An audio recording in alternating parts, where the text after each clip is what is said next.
Welcome back to another GeekaWhat video, and today I'm taking you over the best $200 gaming PC build for 2016. If you'd like to see over 50 PC builds in both UK and US currencies, click the cards section now or the link in the description below. But without any further ado, let's get into this $200 build.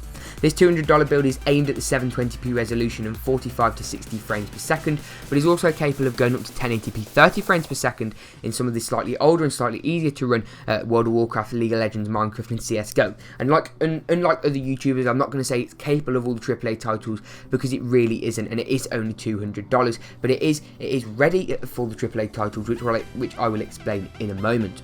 The CPU is actually an APU which combines CPU and GPU into one. It's the AMD A8-7600 3.1 GHz quad-core processor. It's a quad-core CPU, which means it is compatible with the latest AAA titles, but to do that, you are going to want to grab an aftermarket third-party GPU, such as an NVIDIA GTX 950 or 960, or AMD R9 370 or 360.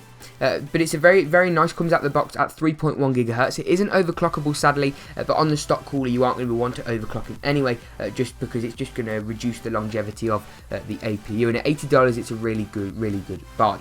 For the motherboard, I went for the Asus A68HM-K. It's a Micro ATX motherboard, which is right in the middle really of the different form factors, so you're not paying a premium for small and compact, and you're not paying a premium for massive.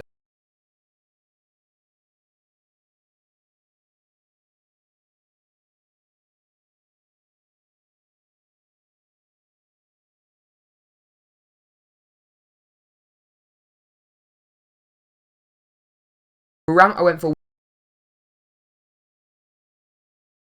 next crucial upgrade. I would insist, if you have the money, on getting another 4GB DIMM for dual channel, because that will benefit the APU massively. The reason for that is because APUs, unlike GPUs, don't have their own, the graphics chip doesn't have its own set of GDDR5 memory, so instead it has to use the system memory, hence why this is clocked at 1866, which is faster than your standard 1600 MHz memory. At $20 it's a great buy, and another one of these in dual channel will give you APU twice the bandwidth as well.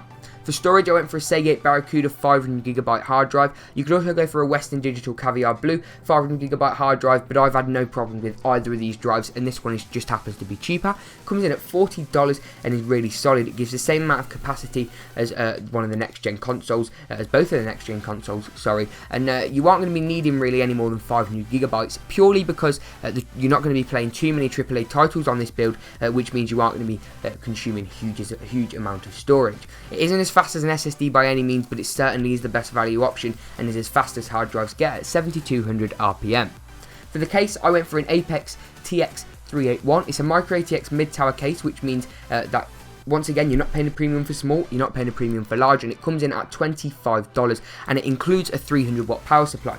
Typically, cases with included power supplies aren't great. The power supplies aren't the most reliable, and if you are going to upgrade to a GPU later on down the line, you can survive on this power supply, but I would recommend something like an EVGA 430W 80 plus bronze or 80 plus power supply for around $20 later on down the line. But this case is nice and compact, so it isn't going to be taking up loads of room in your bedroom or office, etc, and it's also got plenty of room for all the hardware you could ever want to put in this build, especially considering the foundation components, if you will. But overall, in its current state, without any upgrades in, this PC is a very capable 720p and even 1080p gaming PC for 2016. So if you enjoyed this video, make sure to like, comment, rate and subscribe, and we'll see you in the next GeekaWhat video.